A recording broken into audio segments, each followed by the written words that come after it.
नमस्कार, आप देख रहे हैं बिग फाइट लाइव और आपके साथ में विजेंद्र सोलंकी।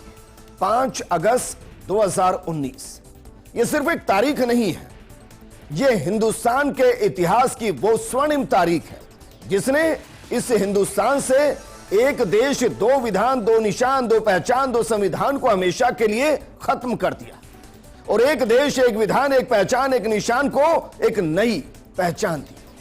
मोदी सरकार ने धारा 370 और 35A को समाप्त कर जम्मू कश्मीर के विशेष राज्य के दर्जे को खत्म कर दिया और केंद्र सरकार ने इसे एक भारत श्रेष्ठ भारत की दिशा में ऐतिहासिक कदम बताया। इस घटना को घटे 7 साल हो चले हैं। इस दौरान चाहे वहां रोजगार की बात हो, वहां रिकॉर्ड पर्यटन की बात हो, इसके अलावा इंफ्रास्ट्रक्चर की बात हो या फिर आतंकवाद के घटते आंकड़ों की बात हो, क्या वाकई में आर्टिकल 370 और 35A इन सब के बीच में बाधा था जो भारत में होने के बावजूद जम्मू कश्मीर को भारतीय ना होने की तरफ लेकर जाता था, जो उसे पाकिस्तान के ज्यादा नजदीक लेकर जाता था। और देखिए कमाल की बात, इन 7 सालों के बाद जो हिंदुस्तान का जम्मू कश्मीर है वो समृद्ध है, वो खुशहाल है, और जो पाकिस्तान के पास पाकिस्तान अधिकृत कश्मीर है वो आजादी की मांग कर रहा है और वहां हर दिन कत्ले आम हो रहा है। तो क्या वाकई में 370 हटना, 35A का हटना और इन 7 सालों के दौरान जो वहां घटा है उसने बता दिया कि अगर फैसले सही हो तो शांति स्थापित होती है। आज बात इसी मुद्दे पर।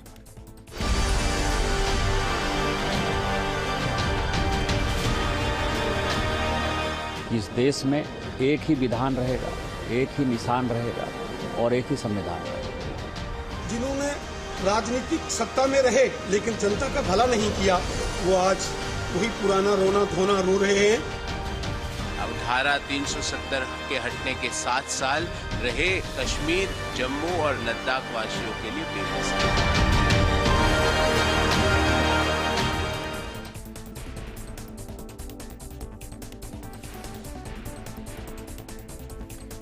इस हिंदुस्तान ने वो भी तस्वीरें देखी हैं जब लाल चौक पर पाकिस्तान का झंडा रहता था, दिखाई देता था और कोई तिरंगा लेकर चला जाता था तो पत्थरबाजी होती थी। हमने बहुत कुछ देखा है, लेकिन क्या वाकई में इन सब के बीच में क्या एक गलती को सुधारना सही रहा और क्या उससे जम्मू कश्मीर भारत के और नजदीक आ गया? हालांकि आज आपने बहुत सी तस्वीरें देखी होंगी कश्मीर के अंदर जहां जानबूझकर, मैं कह रहा हूं जानबूझकर, महबूबा मुफ्ती ने तिरंगे को उल्टा हाथ में पकड़ा हुआ। यह तो फाक नहीं हो सकता और यह गलती नहीं हो सकती, लेकिन फिर भी कश्मीर के अंदर जो बदलाव आया उसने उसे भारत के और नजदीक कर दिया। तो क्या इन 7 सालों के बाद हम अगले 70 सालों की बात करें कि यह रिश्ता और मजबूत होगा?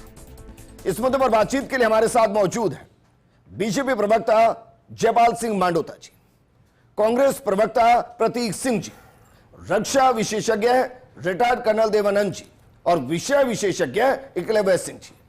शुरुआत कर्नल देवानंद जी आपके साथ, क्योंकि कश्मीर में आपने एक लंबा वक्त बिताया है। आपने वो वक्त भी बिताया जब आपने वहां 370 और 35A को देखा है और फिर आप उस दौर में भी वहां गए जब ये सब नहीं था। इन दोनों के बीच में बड़ा बदलाव आपने क्या महसूस किया?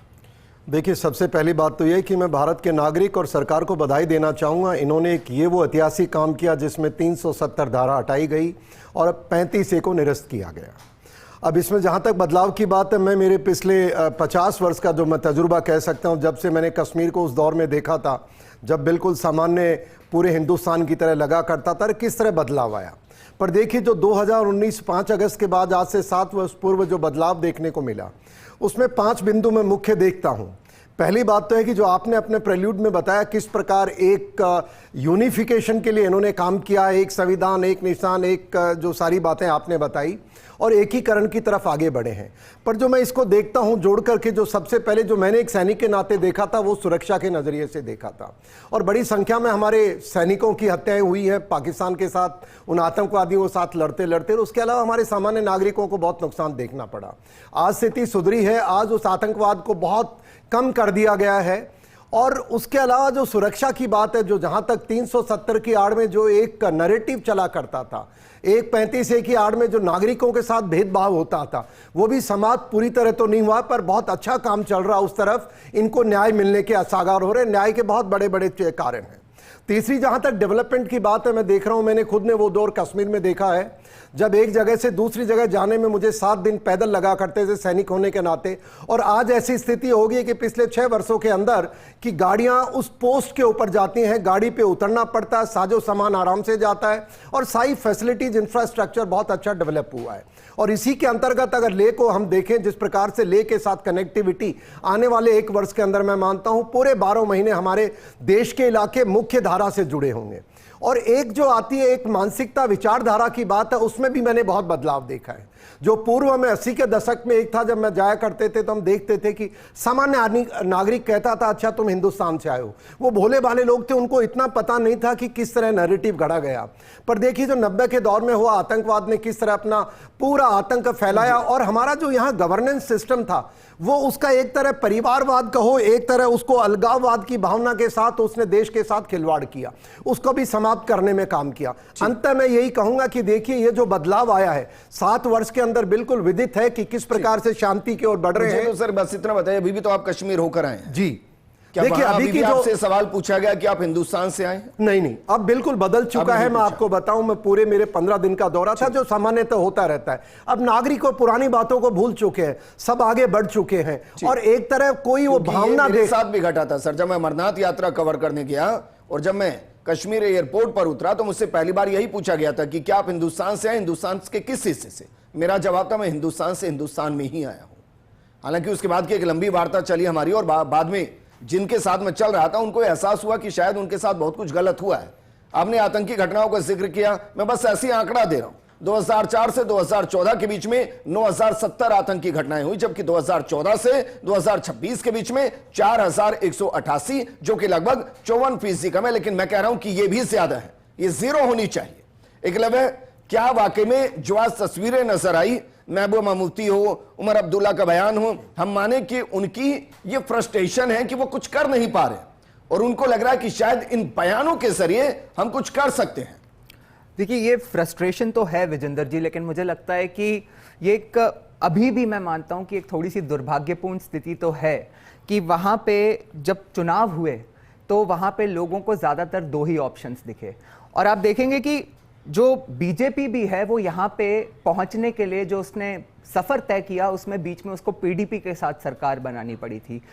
कांग्रेस मैं मानता हूं कि जिसका एक राष्ट्रीय परिप्रेक्ष्य है, इस तरह की रीजनल पार्टीज की तरह उसका कंडक्ट नहीं है, उसको भी जब साथ में अभी समर्थन देकर सरकार बनी उमर अब्दुल्ला का, तो जो प्रस्ताव रखा गया कि 370 फिर से बहाल करना है, तो कांग्रेस को पॉलिटिकल कंपल्शंस की वजह से उसे सपोर्ट करना पड़ा।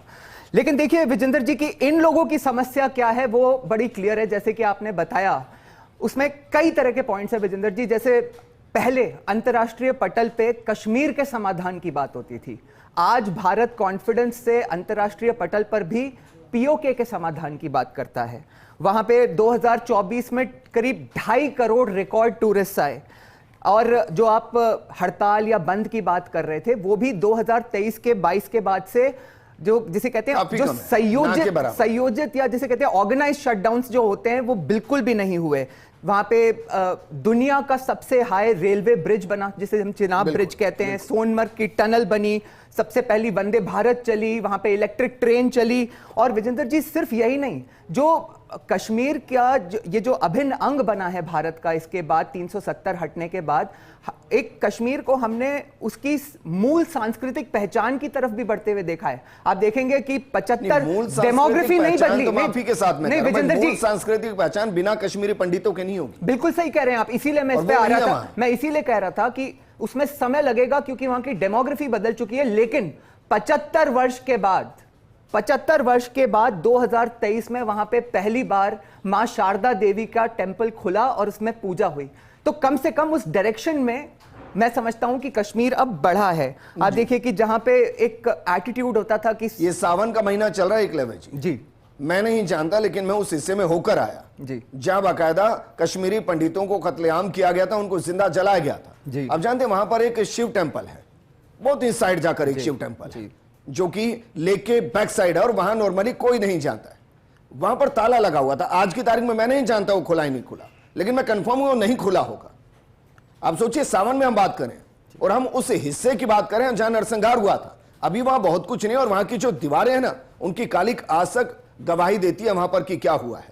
ये इतना भी नहीं बदला है, लेकिन प्रतीक क्या वाकई में हम मानकर चलें कि ये होना चाहिए था और ये हुआ और ये हमेशा के लिए रहना चाहिए। बस अब इतनी बात होनी चाहिए कि कश्मीर संपूर्ण रूप से भारत में आ गया है और जो बचा कुछ अब पीओके है वो भी जल्द आ जाए।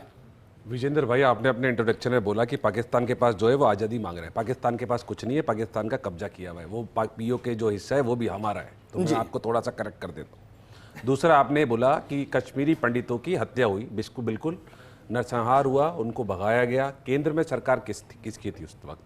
उस वक्त केंद्र में सरकार थी वीपी सिंह की, जिसको बीजेपी सपोर्ट कर रही थी। आप मुफ्ती मोहम्मद सईद जो थे वो होम मिनिस्टर थे, और वहाँ पे जगमोहन थे, वो थे राज्यपाल, जो बाद में 1995 में बीजेपी ज्वाइन करते हैं। उसके बाद में लोकसभा के सांसद चुने जाते हैं और अटल बिहारी जी की सरकार के अंदर मंत्री रहते हैं। तो पूरी जो अगर कश्मीरी पंडितों का जो भगाया गया है वहाँ पे उनको नरसंहार हुआ है, उसके लिए बीजेपी पूरी तरीके से जिम्मेदार है। और उसके बाद भी आपको याद होगा पिछले दिनों हमने कितने इंसिडेंट सुने थे कि कश्मीरी पंडितों को जब वहाँ पे जिनको बचाया गया था टारगेट किलिंग हुई, कितने ही थे। अभी मेरे साथी कह रहे थे कि वहां पे पहले जाते थे और 90 के दशक में शुरू हुआ था, तो 90 के दशक में बीजेपी की ही समर्थित सरकार थी जब ये शुरू हुआ। अब दूसरी बात पे आता हूं कि जो धारा 370 हट गई, बहुत अच्छी बात है, हट गई, बहुत अच्छा हुआ। एक देश एक विधान एक संविधान, बहुत अच्छी बात है। लेकिन जब पुलवामा में हमारे 40 जवान शहीद हो जाते हैं तो ये क्यों नहीं पता लगता कि वो 300 किलो आरडीएक्स कहां से आया? भाई अब तो वहाँ पे पैरामिलिट्री फोर्सेज है, वो केंद्र सरकार के अंडर में, वहाँ की पुलिस भी केंद्र सरकार के अंडर में है, क्योंकि पूर्ण राज्य नहीं है। तो वो क्यों नहीं पता लग रहा? अभी पिछले साल जो पहलगाम के अंदर जो टारगेटेड किलिंग हुई थी, जो धर्म पूछ करके गोली मारी गई थी, 2 घंटे तक व्यक्तियों से धर्म पूछा गया, गोली मार दी गई, वो 200 किलोमीटर दूर से कैसे आ गए और फिर कैसे चले गए और कहां चले गए, ये क्यों नहीं पता लग रहा है? तो आप हवाई तो ले रहे हैं कि भाई कसाब के हाथ में कलावा क्यों था? पता तो ये भी नहीं लगता कि कसाब के हाथ में कलावा क्यों था अगर वो जिंदा ना पकड़ा जाता। सरकार है, जांच कराइए ना भाई। जिंदा पकड़ा ये कि भाई 35A किसी ने, मुझे नहीं लगता है कि बहुत इन डेप्थ देश में पढ़ाया गया होगा कि 35A क्या है, लेकिन 35A 370 से ज्यादा खतरनाक थी, घातक। मैं सिर्फ ये कह रहा हूं प्रतीक, क्या वाकई में इनको इतिहास की वो गलतियां कहें जो 5 अगस्त 2019 को सुधारी गई? और कांग्रेस, आप सोचिए, आज आप यह बड़ा स्वागत करें और बड़े जोर शोर से कह रहे हैं एक देश एक विधान एक निशान एक पहचान को हम स्वागत करें और होना चाहिए। तो फिर जब कश्मीर के अंदर चुनाव लड़ा जा रहा था और आईएनसी अपने घोषणा पत्र में लिख रही थी, उस दौरान जब आप समर्थन कर रहे थे तब ये याद नहीं आ रहा था? विजेंद्र भाई, मुझे पता था आप ये सवाल पूछेंगे, तो अब मैं थोड़ा सा हिस्ट्री में चला जाता हूं। 17 अक्टूबर 1949 को यह संविधान सभा में रखा गया था प्रस्ताव। एन गोपालस्वामी अयंगर ने रखा था। जवाहरलाल नेहरू जब उस समय देश में मौजूद नहीं थे। सदन में कौन कौन मौजूद था, क्योंकि उस समय लोकसभा नहीं थी। प्लीज ये गलत बात है। बताइए। जवाहरलाल नेहरू खुद चले गए थे छोड़ करके। नहीं थे ना, नहीं थे ना, नहीं बताएं। देखिए पीछे बोलने लगे, पीछे मत बोलिए, पीछे मत बोलिए। बीजेपी के प्रवक्ता पीछे मत बोलिए। बीजेपी बोले, बीजेपी के प्रवक्ता आप हैं, आप बीजेपी के प्रवक्ता हैं। अरे कितनी बार डिबेट में आया, बीजेपी के प्रवक्ता बन के बैठता है। नहीं, भेज दूंगा मैं आपको डिबेट। देश के सामने गलत तथ्य नहीं आना चाहिए। कर्नल देवानंद जी, एक मिनट भाई। पहले तो पंडित जवाहरलाल नेहरू आजादी के पहले से प्रधानमंत्री हैं, तो पहले तो ये मत कहिए कि वो थे ही नहीं। अरे देश में नहीं थे, आप क्या सुन रहे हैं? मैं कह रहा हूं देश में नहीं थे। आप ये कह रहे हैं क्यों नहीं थे? ये इंटरेस्टिंग, ये इंटरेस्टिंग है के उस डिबेट से बाहर गए। आप देखा मैं कह रहा हूं बोलने लगे ना।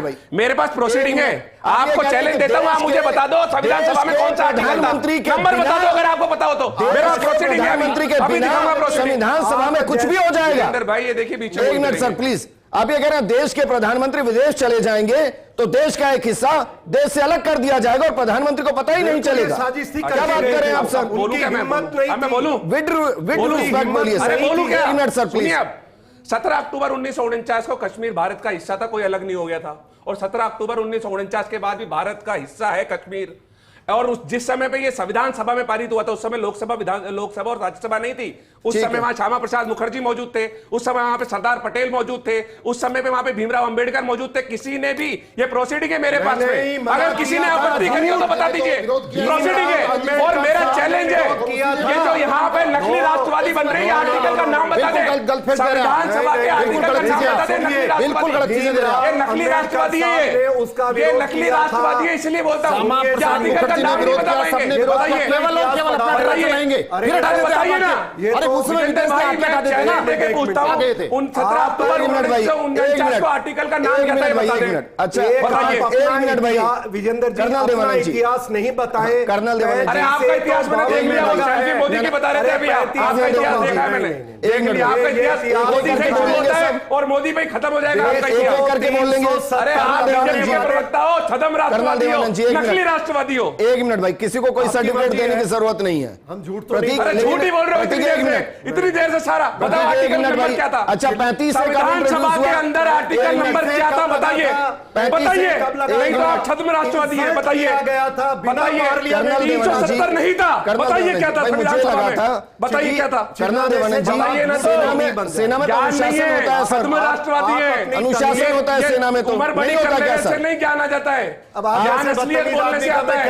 बताइए नंबर, बता दीजिए संविधान सभा में आर्टिकल का कर्नल नंबर देवानंद जी, कर्नल देवानंद जी, मेरा ज्ञान आपके लिए नहीं है। बताइए क्या था आर्टिकल नंबर, बताइए। झूठ क्यों बोल रहे हैं? देश को बताओ। बताइए, आप झूठ बोल रहे हैं। अरे आप झूठ बोल रहे हैं, नहीं किया, राष्ट्रवादी है, अरे नकली राष्ट्रवादी है, नकली राष्ट्रवादी है, नकली राष्ट्रवादी है, बताइए। बिल्कुल नहीं, आप नकली राष्ट्रवादी है, आप असली बीजेपी के प्रवक्ता हो, मेरे साथ बीजेपी के प्रवक्ता हो, कर्नल देवानंद जी, के प्रवक्ता कर्नल हो। देवानंद जी भाई एक मिनट, विद ड्यू रिस्पेक्ट, एक मिनट। और प्रतीक जरा आप ये भी मार्गदर्शन करते चलिए, 35 से कब इंट्रोड्यूस हुआ था? कब हुआ बताए, आपको नहीं पता? बताइए ना। आपको नहीं पता क्या? मुझे तो पता है 1954 में हुआ। बताइए सर, उस टाइम भी नेहरू साहब बाहर चले गए थे या थे यहाँ पर? डॉक्टर राजेंद्र प्रसाद थे कि नहीं थे? साइन किसने किए थे? किसने साइन किए थे? 1900 क्या ऑब्जेक्शन किया क्या राजेंद्र प्रसाद ने? क्या वो भी प्रधानमंत्री के तौर पर नहीं थे? बहुत अच्छी बात है। राष्ट्रपति थे देश के, प्रथम राष्ट्रपति डॉक्टर राजेंद्र प्रसाद ने साइन क्यों किए? बताइए। रुक जाइए, अब दोनों रुक जाइए। इसका मतलब ये है कि देश में कुछ भी होता है, कोई कानून बनता है तो उसको प्रधानमंत्री को उसका क्रेडिट नहीं जाना चाहिए। जब वो उसके लिए मोदी साइन करते हैं सारे कानून पर, फिर मोदी जिम्मेदार है। सारे कानून पर कोई आतंकवादी राष्ट्रपति हमला साइन होता करते है हैं। मोदी जिम्मेदार है। बहुत अच्छे प्रतीक, बहुत अच्छे, पहलगाम में जब मारा बहुत जाता है अच्छे तो मोदी प्रतीक। जिम्मेदार है, ये भी किसी बताइए। भी फिर तो किसी पुलवामा भी में योजना जवानों के को मारा लिए जाता है, उसके लिए मोदी बहुत जिम्मेदार अच्छे, है, ये भी बताइए। बहुत अच्छी बात है। इसका मतलब तो ये हो गया कि देश में कोई भी योजना कभी भी लागू हुई, कोई भी कानून लागू हुआ, किसी सरकार को जिम्मेदारी लेने की जरूरत नहीं, किसी प्रधानमंत्री को क्रेडिट देने की जरूरत नहीं, जरूरत ही नहीं है सर। जगपाल जी, जगपाल जी, अब जरा ये बताइए कि भाई अभी भी ये सवाल उठता है, अभी भी ये सवाल उठता है कि 370 टेम्पररी सस्पेंडेड है। झूठ बोलने वालों जगपाल जी, अभी भी राष्ट्रवादी हमें आपसे जगपाल जी, ये सवाल अभी भी उठता है कि 370 टेम्पररी सस्पेंडेड है, क्या ये सच है? देखिए विजेंद्र भाई, जो लम्हों ने खता की, सदियों ने सजा पाई, लगभग 70 साल, आप ये ओपनिंग नोट में कहा कि ये 7 साल का रिश्ता 70 साल का है। एक मिनट भाई, अब सुन लीजिए यार, पूरी आपने तो पूरी आपको थोड़ी ज्ञान है पूरा यार, दूसरों को भी सुनने की तमीज रखिए और सुनिए। देश को भुगता है, देश भुगता है, मरवाया कांग्रेस पार्टियों ने, कांग्रेस पार्टी ने आतंकवादी को पनपाया है, पनपाया है कांग्रेस पार्टी ने। किसी की सुनी नहीं रहे हो आप, दूसरे की सुनिए तो सही, हिम्मत तो रखिए। अब आपकी पोल खुलेगी, आतंकवादियों के कौन रोया था रात को? अरे बटाला एनकाउंटर के समय कौन रोई? सोनिया गांधी रोई, सोनिया गांधी रोई। आपकी सरकार कारपेट बिछाया जेकेएलएफ के लिए, आपकी सरकार किससे मिलते थे? मनमोहन सिंह, जेकेएलएफ, यासीन मलिक को प्रधानमंत्री कार्यालय बुला के मिलते थे। आतंकवादी को पनाह देने वाले लोग सरकार का आज भुगता है उस कश्मीर ने, समर्थन आप कर रहे थे। कश्मीर ने भुगता है आज, आप लोगों की गलतियों को भुगता है। इस देश के टुकड़े आज भी सपने पाल रखे, कश्मीर को अलग करने का सपने आज भी पाल रखे हैं। राहुल गांधी दोस्तों से जाके मिलता है कश्मीर को अलग करने के लिए। भाई मैं ड्यू रिस्पेक्ट कह रहा हूं, जिसको किसी और की पारी में बोलना है वो माइक निकालिए, बाहर जाइए डिबेट से। जिसको बोलना है, मैं उनको भी टोक रहा हूं सर, मैं सबके लिए कह रहा हूं, जिसको एक दूसरे की बारी में टोकना है वो माइक निकालिए, विद ड्यू रिस्पेक्ट जाइए डिबेट छोड़कर। कम से कम पब्लिक के समझ में तो आने दीजिए क्या कह रहे हैं। जयपाल जी, अब मुझे बताइए क्या टेम्पररी, मैंने उनको भी रोका है भाई, अब रुक जाइए एक मिनट प्लीज, विद रिस्पेक्ट रुक जाइए भाई सब। जयपाल जी, अब मुझे बताइए क्या टेम्पररी सस्पेंड है? देखिए अभी माननीय मोदी जी का हम एक कोट दिखा रहे थे कि ये इतिहास बन गया है, और जो लोग, मैंने सवाल आपसे हाँ मैं कह रहा हूं ना, इतिहास बन गया मतलब, इतिहास बन गया मतलब खत्म, कोई माई का लाल सोच नहीं सकता इसके लिए। और जो लोग आज वहां अपनी राजनीतिक जमीन तलाशने का प्रयास कर रहे हैं, जो भी लोग हैं, अब ऐसे ही नहीं उठाया गया। आप देखिए कितना इस 370 के लिए हमारा संकल्प था भारतीय जनता पार्टी का।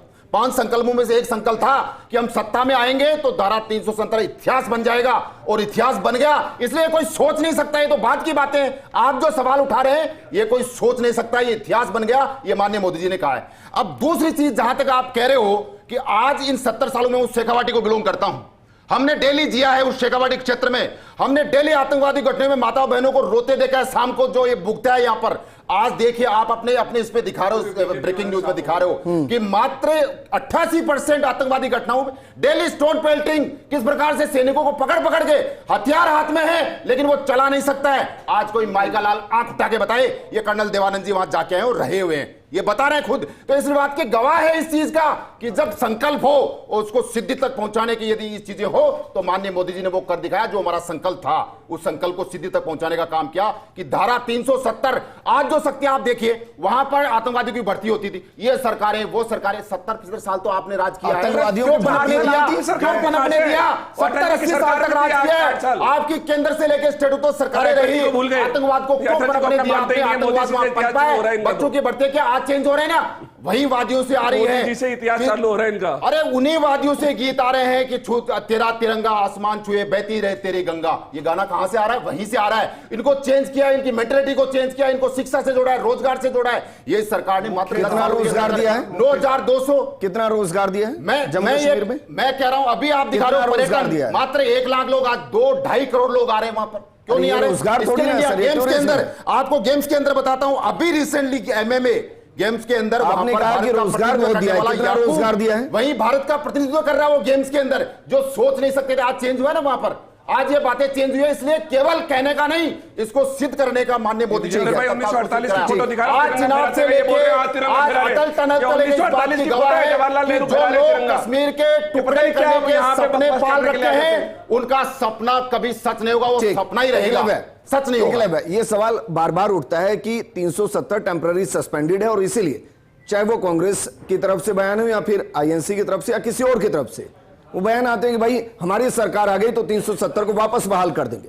अगर ये इतिहास का हिस्सा है तो कैसे बहाल होगी फिर?